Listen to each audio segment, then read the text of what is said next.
Tristram and Isolde. Trusty Rual and his foster son. A furious battle was raging before the gates of the castle, for Rivellin, the lord of the place, was fighting against Morgan, his feudal superior, whose oppression had grown too great to be borne. Within the castle, Blanchefleur, Rivellin's wife, was praying fervently for her husband's safety, as she clasped in her weak arms her little son that had been born while the din of battle filled the air. All day long it lasted. In the evening, Rual, the marshal, hurried back into the castle bleeding, and called to his wife to save what she could, and make ready for instant flight, for King Rivellin had fallen, and the enemy threatened to blockade the castle. Queen Blanchefleur heard what he said, and with a piercing cry fell back dead. Rual, seeing that nothing could be done for her, hurried the other women in their preparations, and, heedless of his own untended wounds, made ready to fly with his master's child to a place of safety. But while they hastened to obey the marshal, it was already too late, the castle was surrounded, and no way of escape remained. They carried the dead queen to another room, and the marshal's wife took the baby for her own.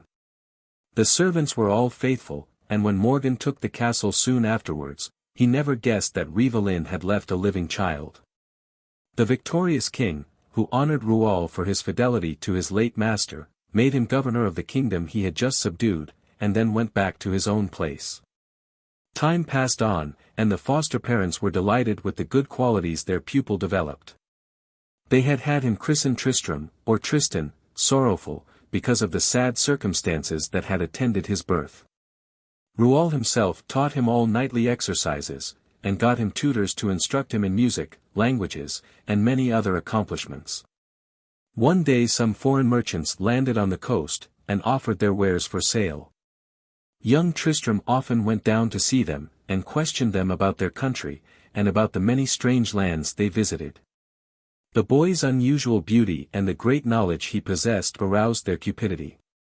They determined to steal him, and sell him in some foreign country where he would bring a good price. So once, when he was on board their ship, they quietly raised the anchor, and set sail. Rual pursued them, but they escaped, owing to the greater swiftness of their vessel. Another danger, however, threatened to overwhelm them. A terrific storm came on, worse than any they had ever encountered before. They thought it a sign of God's wrath, and were filled with fear and awe. In the perturbation of their souls they swore to set the boy free, and they kept their word. They put him ashore on an unknown coast, feeling assured that with his uncommon gifts he would soon make a livelihood. They were not mistaken. A troop of pilgrims happening to pass that way, Tristram joined them, and accompanied them to the court of King Mark of Cornwall. The king took the boy into his service as page, and grew very fond of him. Meantime Rual had sought his foster son everywhere, and was broken-hearted at not being able to find him, or hear any news of him. He wandered from one country to another, begging his way. At last, footsore and weary, he arrived at King Mark's court. Tristram greeted him with joy, and took him to the king. When Mark heard who the supposed beggar was, he exclaimed angrily, "What? Are you the former marshal of the traitor Rivellin, who stole away my sister Blanchefleur?" "Sire," replied Rual, "love made him do so. The lady Blanchefleur had been secretly married to my master before she went away from here. She and her husband are both dead, and this youth, laying his hand on Tristram's shoulder, whom I have brought up from his infancy, and whom I have sought for years, is their only child." The king was astonished to hear this tale, and was pleased to find that his favorite page was in reality his nephew. Rual remained in Cornwall with his foster son, for, his wife being dead, he did not care to return home, and again endure Morgan's despotic sway. Tristram grew up to be a tall and handsome man, a brave warrior, and a noble knight, as much beloved in peace as in war. But although he lived a full and joyous life, he could not forget his native land, and often mourned over the thought that his fellow countrymen and rightful subjects groaned under the tyranny of a foreign oppressor. He at last explained his feelings on the subject to his uncle, who gave him men and ships, telling him to go and set his people free, but making him promise to return to Cornwall afterwards, as he had appointed him to succeed him on the throne. The expedition was successful. Morgan was defeated and slain, and Tristram was crowned king of Parmenia. He remained for a year longer in his native land, settling all differences, and arranging matters for the good of his subjects. Having done this, he made Rual governor of the realm, and returned to Cornwall as he had promised. Isolde, Isolde. On his arrival there, he found everyone in great distress. King German of Ireland had, during his absence, invaded Cornwall, and, with the help of his brother-in-law Marolt, a powerful chief and great warrior, had subdued the country, and forced King Mark to pay him tribute, and a shameful tribute it was. By the treaty with German, the Cornish king was bound to send 30 handsome boys of noble birth to Ireland every year, to be sold as slaves for the benefit of the Irish king. On the very day of Tristram's return, Mark was about to deliver the 30 boys into the hands of grim Marolt, German's messenger, who had come to receive them. Tristram was very angry when he heard the news, and told the knights they were cowards ever to have consented to such an arrangement. Then going straight to Marolt, he tore up the treaty, saying it was too inhuman to be kept. Marolt's only answer was to draw his sword and challenge him to single combat. He accepted, and the fight began. After some time, Marolt, having severely wounded Tristram, cried, "Yield, Sir Tristram, I feel pity for your youth. Yield, and my sister, Queen Isolde, shall cure your wound, for she alone can heal a wound made by my poisoned blade." "Death rather," exclaimed the young knight, and making a mighty effort, he split his adversary's head open from crown to jaw. This settled the matter. The Irish returned home sadly, bearing with them the corpse of their hero, while the victor went back to his uncle's palace. His wound was washed and bound, but it would not heal. It continued to fester, in spite of the use of balm, and other herbs of well-known excellence. An experienced doctor who was called in to see the patient, said that only the Irish Queen Isolde, and her daughter of the same name, possessed the art of drawing such poison out of a wound. So Tristram determined to go to Ireland in the guise of a minstrel, and seek healing at the hands of the Queen, although he knew that German had sworn to kill him and every Cornish man who had the misfortune to fall into his hands. At length he reached the Irish court, and there he played and sang so beautifully that the Queen sent for him, and begged him to teach his art to her young daughter Isolde. The minstrel found the princess an attentive pupil. And while teaching her, and listening to her sweet voice as she sang some plaintive ditty, he would even forget for a time the pain of his wound. And she, in learning from him, learnt to love him with all the strength of her innocent young heart. The days went on, and the pain of his wound grew worse and worse. Then he told the Queen of his suffering, and asked her to heal him. This she at once consented to do, and a few weeks later he was cured. He now sang with greater power than before, and the king was so charmed with his music that he would have liked to keep him forever at his court. But, fearful of discovery, Tristram determined to be gone while yet there was time. On his return to Cornwall, he was joyfully received by all except the great lords, who foresaw that King Mark would make him his heir, and they did not wish to have a foreigner to rule over them. They wished the king to marry, and Tristram, finding what was in their minds, himself advised his uncle to choose a wife, saying that the Princess Isolde of Ireland would be the most suitable person for him to wed. After some deliberation, it was agreed that Tristram should go to King German as his uncle's ambassador, to ask for the hand of the princess. Arrived in Ireland, he set out for the royal residence. On the way he heard heralds proclaiming that the king would give his daughter in marriage to whoever slew a dragon that was devastating the land, provided he who rescued the country were of noble birth. Tristram sought out the dragon, and, after a long struggle, killed it, then cutting out the tongue of the creature, as a proof that he had really slain it, he turned to go. But the pestiferous breath of the monster so overpowered him, that he sank backward into the morass out of which the dragon had come. Struggle as he might, he could not free himself, for he had sunk up to the shoulders. While in this miserable plight, he saw a horseman approach, cut off the head of the dead monster, and then ride away. The horseman was sewer, head waiter, at the palace. He showed the king the dragon's head, and boldly demanded the meed of victory. The queen, who knew the man well, and held him to be a coward, did not believe his tale, so she went with her train to the dragon's hole, and discovered the real hero in the morass. His bloody sword, and the dragon's tongue showed that it was he who had done the deed. He was quite insensible when he was taken out of the morass and carried to the palace. The princess at once recognized him to be the minstrel who had before visited Ireland, and hoped that his birth was sufficiently good to enable him to win the prize. The queen gave him a sleeping potion, and told him to keep quiet. Then taking her daughter into the next room, she showed her the horrible tongue of the lindworm, and the sword with which the creature was slain. "Look," she said, "the minstrel is the real hero of this adventure, and not that cowardly sewer." She left the room, adding that the truth would soon be known. Isolde took up the sword and examined it. She saw that a bit of the blade was broken off.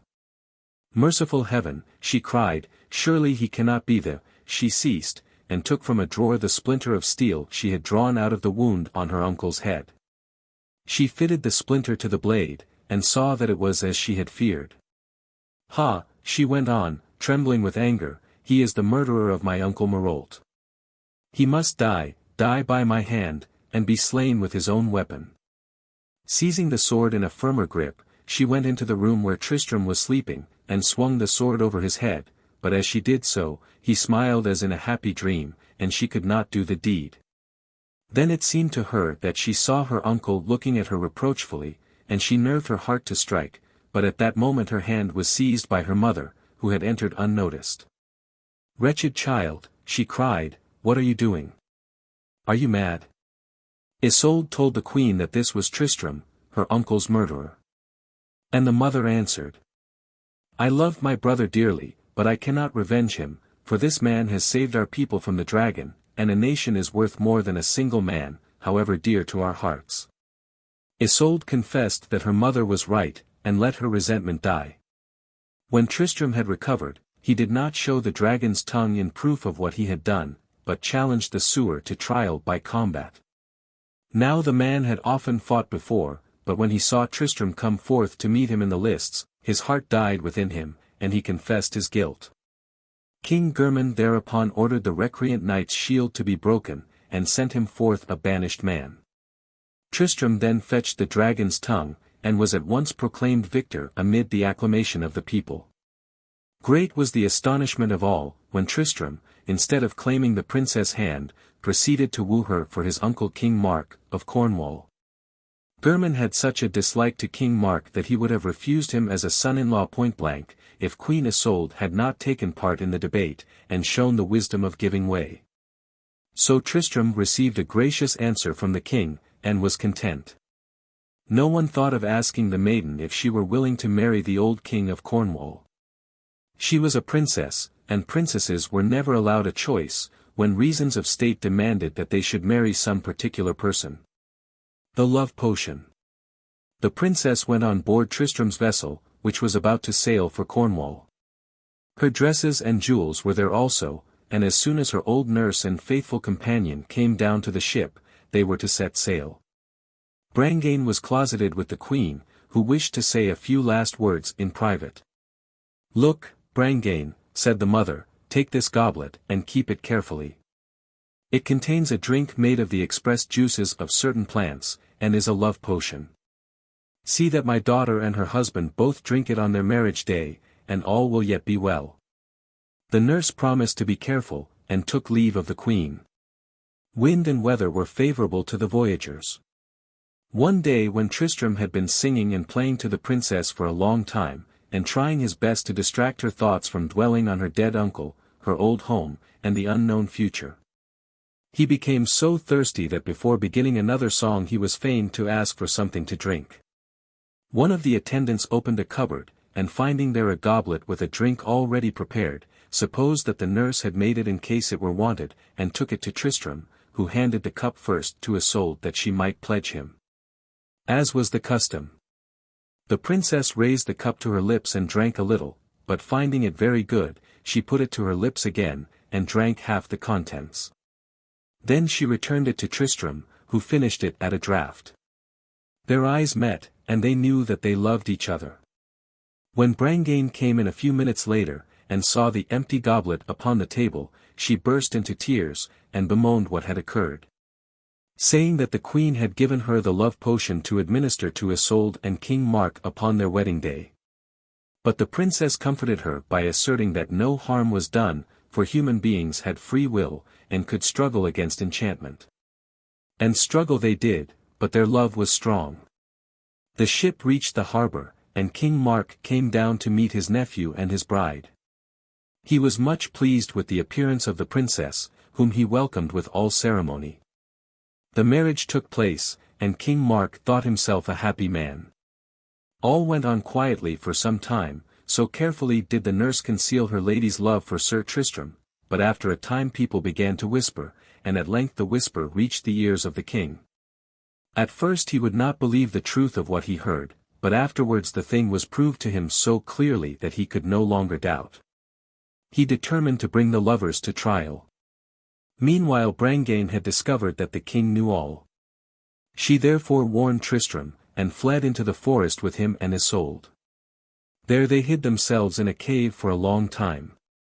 But winter was coming on, and the nurse feared for her darling's life if she remained in such a place during the frost and snow. One day as they were talking over what were best to be done, King Mark suddenly appeared amongst them. Brangæna stepped forward, and assured him that the stories that he had been told were all gossip, and the king, who loved both Tristram and Isolde, willingly believed her, and took them home with him. But the effect of the philtre had not yet passed off, nor had the young people conquered their love.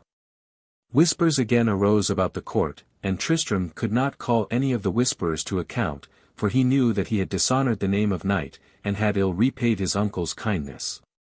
Isolde, too, was miserable. They both made up their minds that they must part, and as they said farewell, it was with the fervent hope that the magic potion would have lost its power by the time they met again. Tristram went away. He wandered through Normandy and Alemannia. He fought many battles, and led a bold, adventurous life, but he could not forget Isolde. At last he came to the kingdom of Arundel, and there he found King Jovelin and his son Kedon hiding in a thatched cottage in a great forest, from the bands of robbers who had overrun the land. It was late in the evening when he arrived at the solitary house, where he met with a kind reception. The lovely daughter of his host, curiously enough, was also named Isolde, to which was added the appellation of La Blanche Mains. It did him good to be with the maiden and her father. He promised them his aid, and for this purpose went to visit his own kingdom. There he found his presence much wanted, for old Rouault was dead, and all was confusion in the land. His first action was to re-establish order and good government, after which he called out his troops, and marched to Arundel to help King Jovelin. He fought the robbers there, chased them out of the land, replaced the king on his throne, and made friends with Kedon. Weeks passed, and he became engaged to Isolde of the White Hand.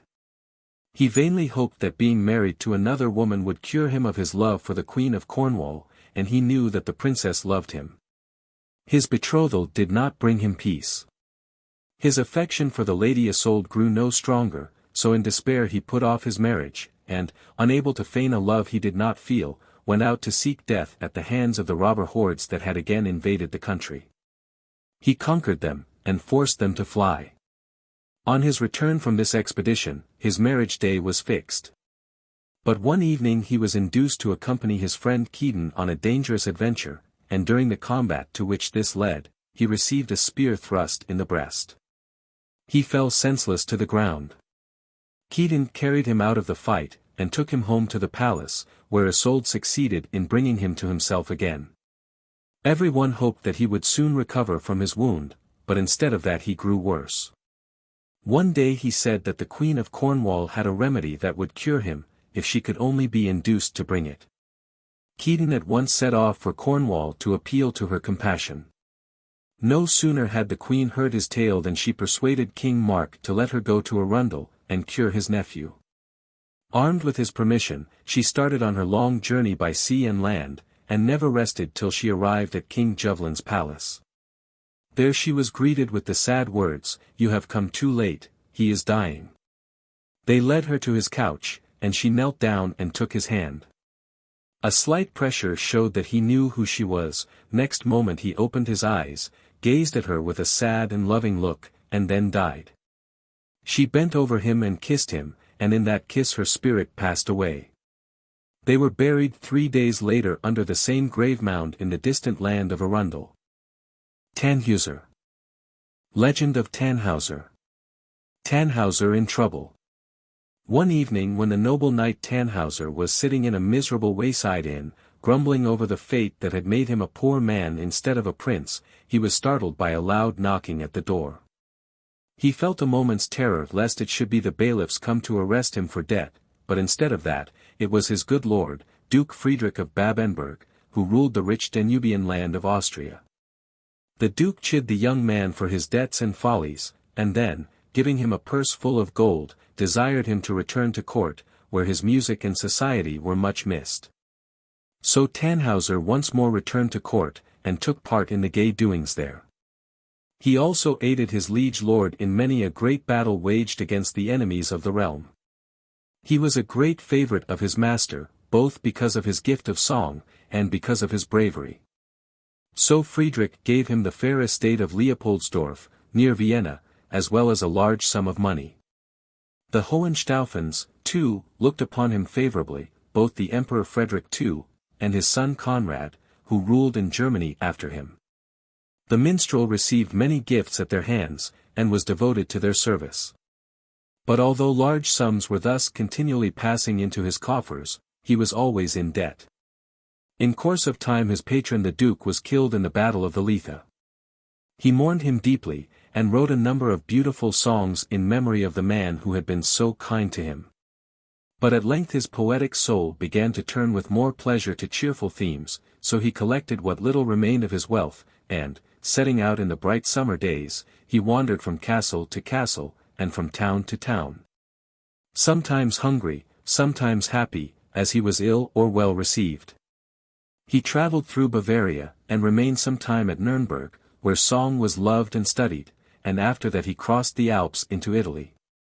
At Pavia, he made the acquaintance of a German knight, who was much drawn to the fascinating Min singer, and he, in his turn, to the knight's fair daughter, Kunigunde. The old knight, on being asked for his daughter's hand, replied that he liked Tannhäuser very much, and would give him his daughter willingly if he had the wherewithal to support her. Minstrelsy was all very well, he added, but it would not keep a family in bread and butter. You have both your sword and your harp to trust to, he concluded with a smile. Go, and make enough money to set up house, and then I will give you Kunigunde.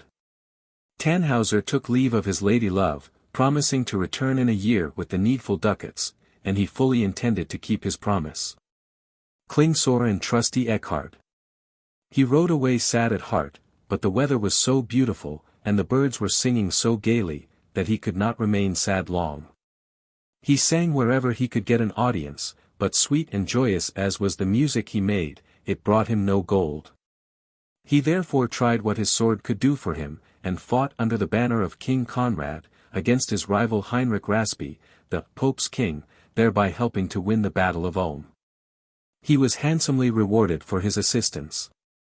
Then he went back to Italy, and fought there also for the Hohenstaufens, for which service he was richly paid. Once, soon after this, he sought and found shelter for the night in a castle where many knights were assembled. After supper he delighted every one with his minstrelsy.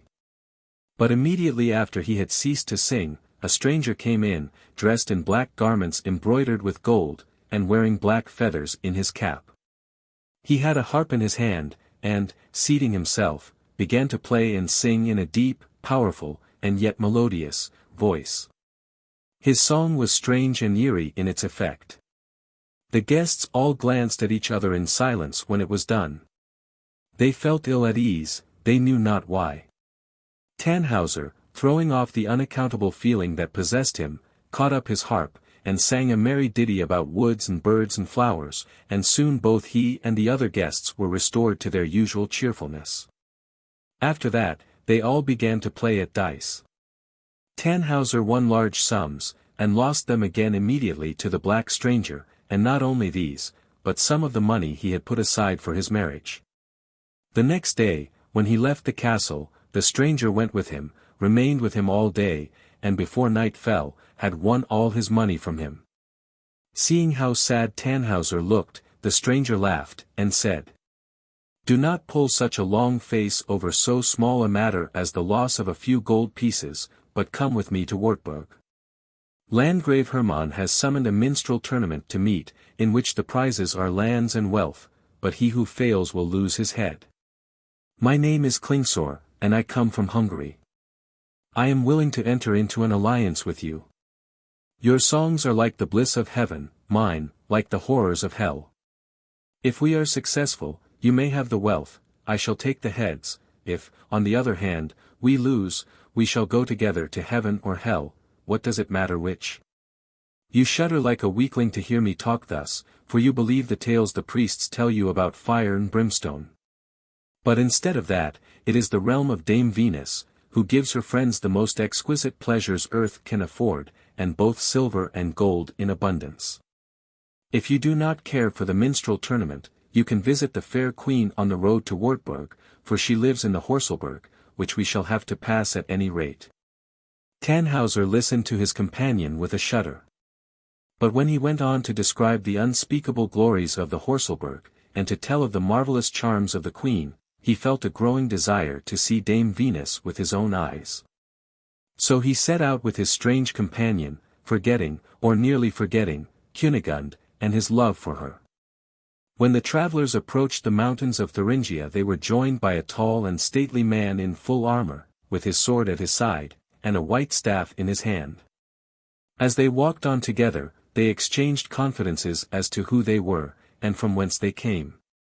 The newcomer said, "People call me the faithful Eckhard, the Harlung's comfort, for I took care of the noble youths for many years, but, alas! Wicked Ermenrich, and his evil counselor Sibik, slew them in my absence, and all I could do was to avenge their death." The Harlungs, Ermenrich, Sibik, repeated Tannhäuser thoughtfully, "It must have been long ago." 300 or 400 years or even more may have passed since then, answered Eckhard.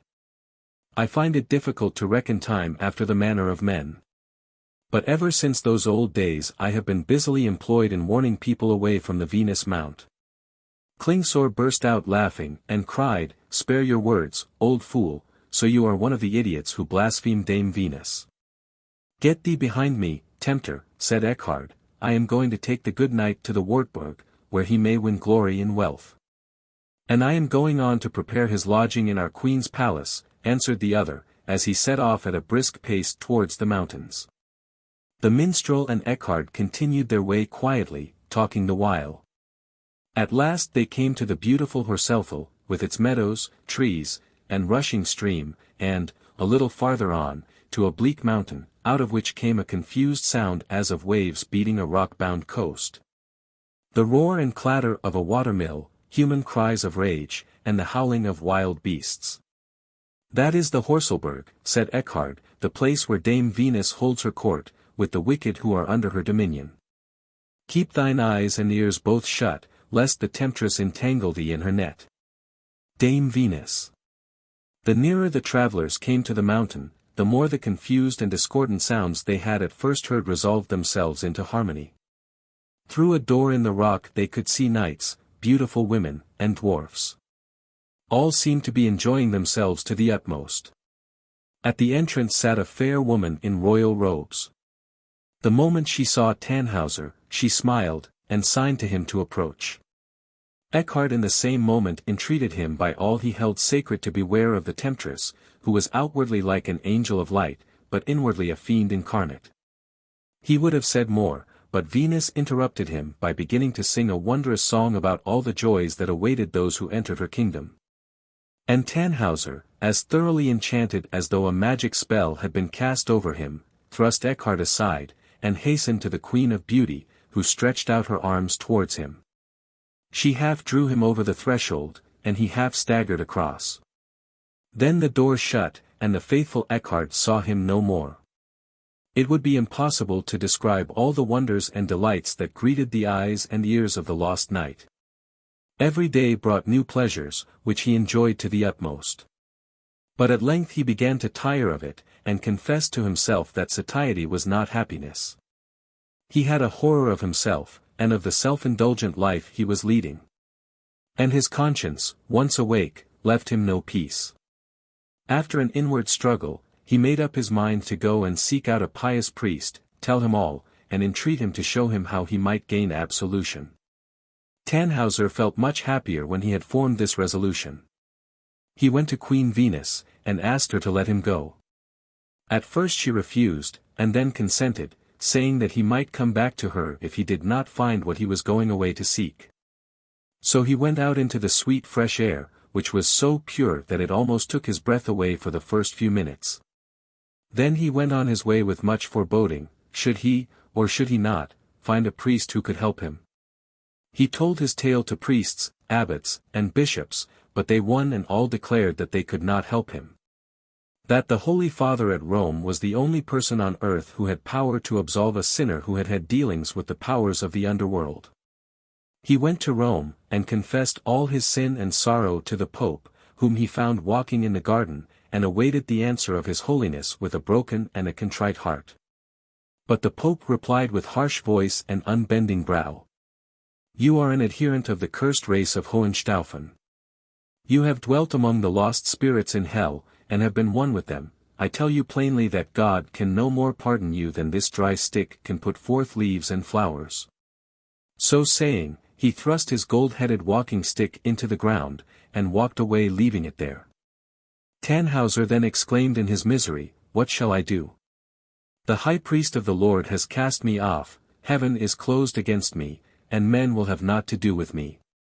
At this moment an unknown voice broke in, There is a higher than this priest, even he whose dwelling is in heaven, and he that came to redeem men from their sins, and who said, Come unto me, all ye that are weary and heavy laden, and I will give you rest.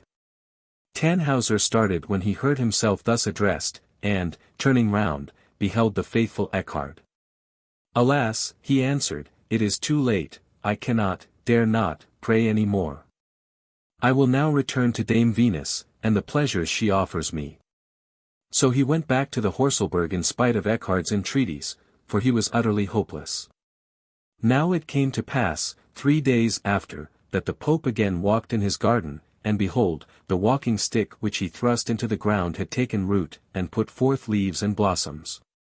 The sight filled him with amazement, and he remembered the words of the Saviour, Be ye also merciful, even as your Father in heaven is merciful. And he sent out messengers in search of Tannhäuser. But he could not be found, for he had returned to Dame Venus. The End.